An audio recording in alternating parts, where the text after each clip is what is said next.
kita berada di bulan Safar, bulan Allah, bulan kedua umat Islam, bulan ke-6 Ramadan, bulan Ramadan ke-6. Al-Fasl Tsani fi Syahri Safar, dalam kitab Pak Dusyur. Ini pasal yang kedua di dalam menerangkan tentang bulan Safar. Karya agung, guru kita, Syekh Maulana Muhammad Abdul Ghafur.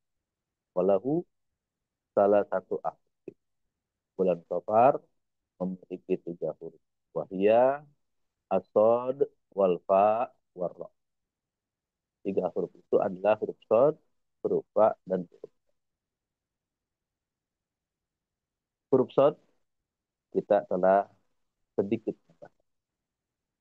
Dan sekarang kita bahas huruf yang kedua, yaitu huruf fa. Wa ammal fa'u fi hadha syahr fana'un nab. Jadi huruf fa pada bulan Safar dimaknai dengan fana'un nab. Yang dimaksud dengan fana nafsi adalah wal maksudu fi fana'in nafsi huwa an-nafsul fana wa fana'uha bi fana itu. Yang maksud dengan fana'un nafsi di sini adalah sirnanya kesadaran diri dan sifat-sifat kemanusiaan.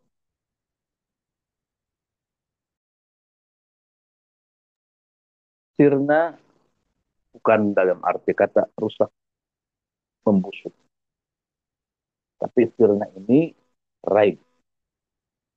Raibnya, hilangnya kesadaran diri dan sifat-sifat kemanusiaan. Seluruhnya lebur dalam hubungannya kepada Allah. Dalam kitab Al-Syuhur, guru kita Syekh Mursyid dari Syekh Muhammad Abdul Ghafur Mastul, qaddasallahu sirah menuliskan ayat 26 sampai 27 dalam surat Ar-Rahman. Dia tuliskan kuluman 'alaiha fa'an wa yabqa wajhu rabbika dzul jalali wal ikram. Kuluman 'alaiha fa'an artinya semua yang ada di bumi ini akan binasa, akan hancur, akan rusak. Maksudnya semua yang ada di bumi ini, baik itu manusia, tumbuh-tumbuhan, hewan, jin, semuanya binasa. Wa yabqa wajhu rabbika dzul jalali wal ikram. Dan hanya tetap kekal zat Tuhanmu yang memiliki keagungan dan kemuliaan. Dan yang dimaksud memiliki keagungan dan kemuliaan adalah keluasan anugerah dan derajat. Di mana Allah memuliakan para kekasih. Allah memuliakan para hamba-hambanya yang diistimewakan dengan berbagai macam keistimewaan. Dan keistimewaan yang teragung, yang terbesar adalah zikrullah. Afdalul ni'mah zikrullah. Paling agung-agung nikmat yang diberikan oleh Allah adalah zikir, mengingat Allah. Para wali, para kekasih-kekasihnya yang diberi keistimewaan itu semua memuliakan, membesarkan, mengagungkan, dan mencintai Allah dengan cara menyebut-nyebut nama Allah. banyak berpikir kepada laksanakan segala perintahnya, menghindari, menjauhi segala larangan. Hingga sampai kepada puncak tauhid.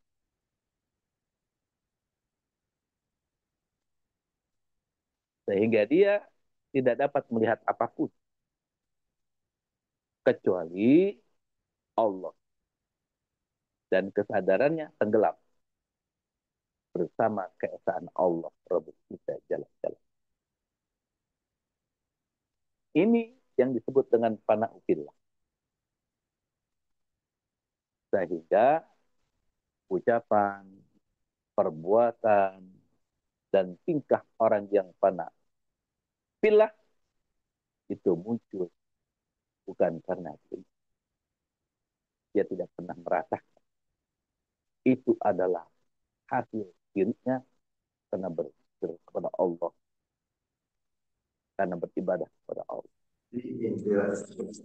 Tapi itu semua adalah karena wujudnya Allah Rabbul Izzah Jalla Jalaluhu.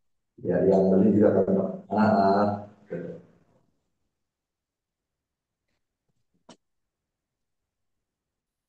Kalau bahasa Abah, bahasa guru kita, Abah sholat bukan karena Allah. Abah ibadah bukan karena Allah. Tapi dengan Allah. Ini adalah bahasa orang yang telah fana kepada Allah. Segala amal ibadahnya bukan karena Allah, tapi dengan Allah. Wala yakunul fana bi dzikrillah wala yufidu dzikru faidatan tamatan illa bitalqin. Fana fillah tidak akan bisa terjadi illa bidzikrillah, kecuali dengan zikir kepada Allah. Wala yufidu dzikru faidatan tamatan illa bitalqin. Dan zikrullah tidak akan bisa sempurna kecuali dengan talqin. Talqin itu dalam ucapan lisan mulia guru kita adalah agar 3 lapis ruh manusia selalu bersama yang maha segala-galanya. Jadi manfaat talqin zikir itu agar 3 lapis ruh manusia selalu bersama yang maha segala-galanya. Apa lapisan ruh manusia? Yang 3 itu. Yang pertama adalah ruh manusia. Yang kedua adalah ruh ruhani. Dan yang ketiga adalah ruh sultan. Maka ruh yang pertama, ruh lapis yang pertama, ketika ditalkin, yang namanya ruh jasmani tadi, ya, selalu bersama la ilaha illallah. Ma'a la ilaha illallah. Ruh jasmani kita, jasad kita. Saya mengucapkan kalimat la ilaha illallah. La ilaha illallah. La ilaha illallah. Diamalkan, diamankan, dilestarikan. Dan lapis yang kedua,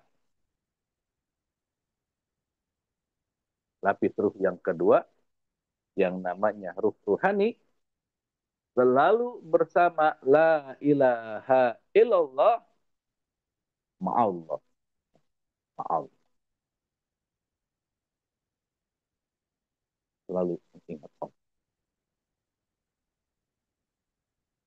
Lisan kita mengucapkan la ilaha illallah. Kalbu kita mengucapkan Dan lapis ruh yang ketiga adalah ruh sultan. Selalu bersama la ilaha illallah ma'ahu, bersamanya dengan ini tingkat yang tertinggi. Maka dulu kita ibadah sholat bukan karena, tapi dengan.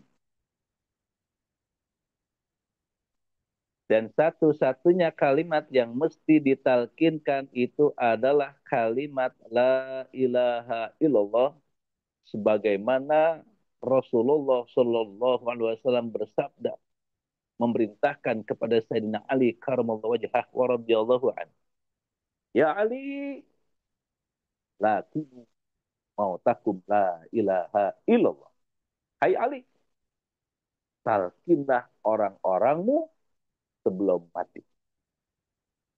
Hadis riwayat Ahmad, riwayat Muslim, dan 4 imam. Jadi proses talqin itu tidak bisa dilakukan oleh sembarangan orang, tetapi dilakukan hanya oleh orang yang terpercaya atau ruhul amin namanya, yang dalam hatinya sudah tidak terdapat apa-apa dan tidak terdapat siapapun kecuali Allah saja. Maafi qalbi ilallah. Ruh orang-orang soleh banyak, tapi ruh orang yang terpilih al-Mustafa dan ruh yang terpercaya al-Amin itu dalam satu kurun atau satu zamannya cuma hanya ada satu-satunya, tidak ada duanya, tidak ada yang menyamainya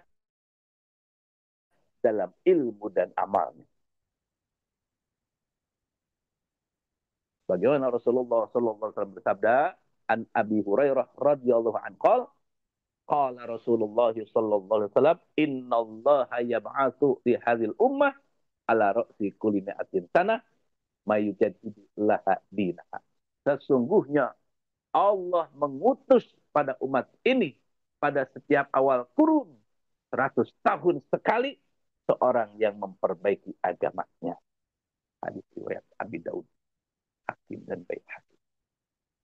Dan Allah berfirman dalam Quran surat Asy-Syu'ara ayat 193 sampai 194, nazala bihir ruhul amin ala qalbika litakuna minal munzirin. Nazala bihir ruhul amin. Allah menurunkan Al-Quran yang dibawa turun oleh ruhul amin yang terpercaya. Ala qalbika litakuna minal munzirin. Ke dalam hatimu, Muhammad, agar kamu menjadi orang yang memberi peringatan. Al-Quran yang diturunkan oleh Allah Rabbul Izzah Jalla Jalaluh, yang dibawa oleh Ruhul Amin, kita tahu, yaitu surat Al-Alaq yang intinya adalah la ilaha illallah. Dan kalimat Ruhul Amin di sini adalah kalimat mufrad. Ar-ruhu mufrad yang menunjukkan makna satu.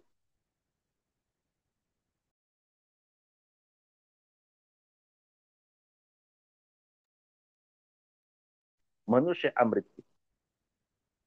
Kalamuhum labdun mufidu musnadu. Wal kilmatul labdul mufidul mufrad. Ucapan mereka, ucapan para ulama ahli nahwu adalah lafaz yang memiliki arti. Kalimat yang disandarkan kepada lafaz tunggal bentuk mufrad menunjukkan arti satu yang memiliki arti sempurna. Dan yang dimaksud lafaz tunggal di sini adalah satu-satunya ruh yang terpercaya, yaitu seorang syekh yang telah memperoleh fana illah. Jadi seorang mursyid itu adalah orang yang terpilih dan terpercaya oleh Allah. Dan kita sebagai murid wajib percaya kepada apa yang diajarkan, apa yang dipatwakan, dan apa yang diamalkan.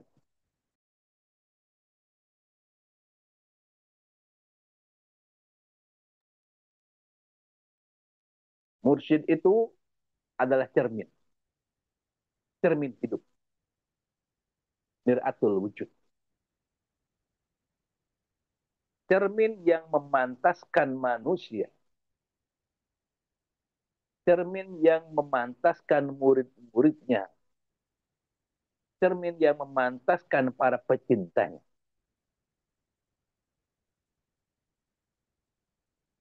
Dengan cermin itu, maka akan tampak kelihatan dengan jelas,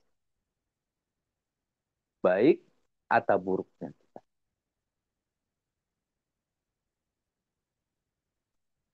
Dan dalam tarokoh, memiliki guru mursyid yang masih hidup itu sebagai mir'atul wujud, hukumnya adalah wajib. Karena mursyid itu berperan dalam membimbing, menuntun, dan membantu seorang murid untuk membersihkan dan menyembuhkan penyakit-penyakit hati dan menuju kesempurnaan spiritual hingga mencapai kefanaan. Ini tujuan kita berperilaku. Tujuan kita bermursyid kepada mursyid kamil. Kamil yang telah fana fillah. Yaitu sekarang ini guru kita satu-satunya adalah Sayyidina Syekh Maulana Muhammad Abdul Ghazafullah Masdul Qadasallahu Sirrahu. Wajib kita ikuti, wajib kita dengarkan, wajib kita taati segala perintah-perintahnya, fatwa-fatwanya, dan maklum-maklum. Semoga bermanfaat. Berkah segalanya, semuanya selamanya. Al-Fatihah. A'udzubillahi minasyaitonir Bismillahirrahmanirrahim. Alhamdulillahirabbil alamin arrahmanir rahim maliki yaumiddin. Iyyaka na'budu wa iyyaka nasta'in ihdinas siratal mustaqim. Siratal ladzina an'amta 'alaihim ghairil maghdubi 'alaihim waladdallin. Wassalamualaikum warahmatullahi wabarakatuh.